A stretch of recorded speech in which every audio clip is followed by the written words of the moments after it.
1914, quando a guerra eclodiu, o Brasil se declarou oficialmente neutro. Ocorre que o Brasil era um país eminentemente exportador de café naquela época e 3 anos depois do começo da guerra, a Alemanha, no dia 13 de fevereiro de 17, declarou um bloqueio naval aos seus inimigos. A Alemanha pretendia evitar com que chegassem suprimentos, principalmente a Inglaterra e a França. O Brasil exportava café para esses dois países.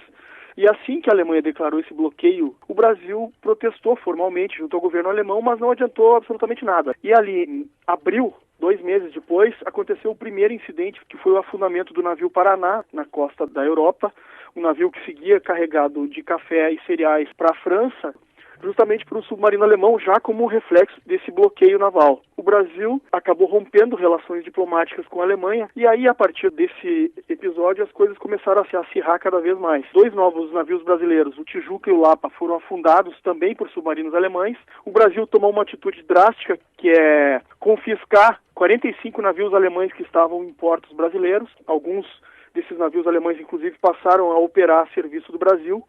Um desses navios, inclusive, lá em outubro, um navio chamado Macau, estava navegando na costa da Espanha e foi atingido também por um submarino alemão, chamado U-93. Foi o estopim para a entrada do Brasil na guerra.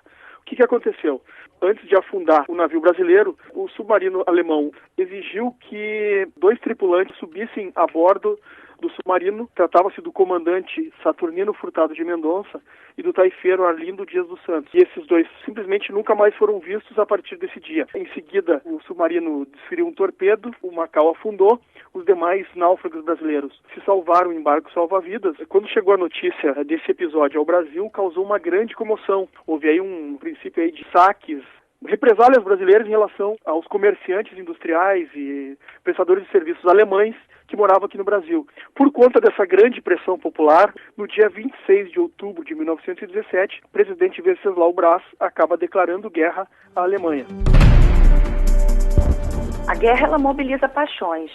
E no Brasil, a gente tem uma comunidade germânica, a gente tem muitos imigrantes de origem germânica, mas, por outro lado, também a maior parte dos investimentos no Brasil, nesse momento, são investimentos ingleses. Então, a polarização que se dá na Europa se dá aqui também. Havia aí menos de 30 anos, tinha sido proclamada a República, e o Brasil via nos Estados Unidos a espécie de um irmão mais velho, já era uma potência que estava se consolidando diplomaticamente e economicamente no cenário mundial. Os germanófilos sempre vão dizer que os brasileiros estão seguindo os Estados Unidos e vão se tornar cada vez mais dependentes da potência continental. A França era vista como um modelo de civilização, um modelo cultural e social, e também havia uma admiração no seio do governo brasileiro em relação ao estilo britânico, quer dizer, aquela precisão britânica, a pontualidade britânica, o jeito britânico de ser organizado. A gente tem parlamentares no Brasil que dizem assim, o que a Alemanha, o que o imperialismo alemão faz não é nada diferente do que o imperialismo inglês sempre fez. Os ingleses não são modelo, eles também sempre trataram dos seus interesses, dominando povos, invadindo continentes ingleses e franceses. Então a gente tem essa polarização e a gente tem 2 grupos de intelectuais que defendem um lado ou outro. Rui Barbosa se torna cada vez mais um porta-voz dessa corrente que defendia o alinhamento brasileiro à Inglaterra e à França. O Rui dizia que o militarismo alemão tinha uma postura expansionista, imperialista, e ele dizia que isso não se aplicava naquele tempo mais, principalmente depois da Convenção de Haia, em 1907, onde haviam sido estabelecidas normas no direito internacional que ele via que estavam sendo descumpridas pela Alemanha em 1914. Do ponto de vista das relações internacionais, ele preserva um discurso da liberdade que só pode estar alicerçada no direito, e ele sabe que, no nosso caso, né, o caso do Brasil, dos países da América Latina, dos estados pequenos, só o direito mesmo garante a nossa independência, a nossa liberdade, porque nós não somos potência militar. Ele era um veemente defensor da entrada do Brasil na guerra. Naquele episódio pós-torpedeamento do navio Paraná, quando houve o rompimento de relações diplomáticas, o presidente Venceslau Braz chamou ao seu gabinete 3 pessoas, que eram Urbano Santos, o vice-presidente, Rodrigues Alves, o ex-presidente, e o senador Rui Barbosa. Quer dizer, havia tantos outros senadores, o único senador que foi chamado a participar dessa reunião foi o Rui Barbosa. Então o Rui pode-se dizer que foi o principal artífice do alinhamento brasileiro à Inglaterra e à França na Primeira Guerra Mundial. O Rui Barbosa é uma figura muito importante politicamente nesse momento. Então, ele tem sim essa ascendência sobre o Venceslau Braz. E talvez isso também tenha relação com o fato de que quando o Brasil tem o seu primeiro navio afundado e rompe a neutralidade, o ministro das Relações Exteriores, que era contrário a esse discurso do Rui de uma neutralidade mais ativa, ele cai. O Lauro Miller cai e é substituído então por outro ministro, Nilo Peçanha. E é exatamente no momento em que a guerra afeta diretamente os interesses do Brasil. O Brasil participou em várias frentes, mas nada assim muito expressivo. O Brasil enviou uma divisão naval de operações de guerra com 8 navios.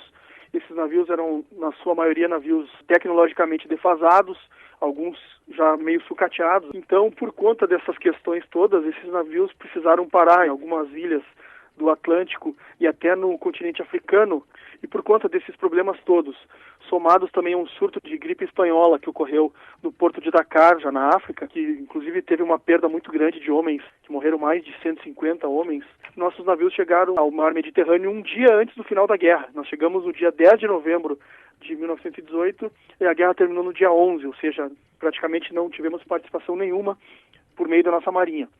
O Brasil enviou uma missão médica com mais ou menos 100 médicos e cerca de 50 enfermeiros e assistentes, e essa foi, digamos assim, a nossa participação mais efetiva, né, porque foi montado um hospital brasileiro em Paris, e esse hospital ajudava a cuidar principalmente dos feridos de guerra, mas também algumas vítimas da gripe espanhola. Além da missão médica, o Brasil enviou 24 oficiais do Exército, que acabaram fazendo treinamento junto ao Exército francês, e alguns deles comandando pelotões franceses no fronte. O mais conhecido deles é o José Pessoa Cavalcante, irmão de João Pessoa, que viria a ser governador da Paraíba, e sobrinho de Epitácio Pessoa, que viria a ser presidente do Brasil. 13 aviadores brasileiros também foram enviados para a Inglaterra, e 8 deles, em 1918, também no último ano de guerra, acabaram participando de algumas ações no mar Mediterrâneo e também no Canal da Mancha. A grande vitória foi que o Brasil passou a ser visto no mapa mundial como um país a ser considerado no jogo diplomático e no jogo econômico e militar. Essa participação nos tratados de paz depois do final da Primeira Guerra sacramentou a existência do Brasil nesse mapa mundial diplomático.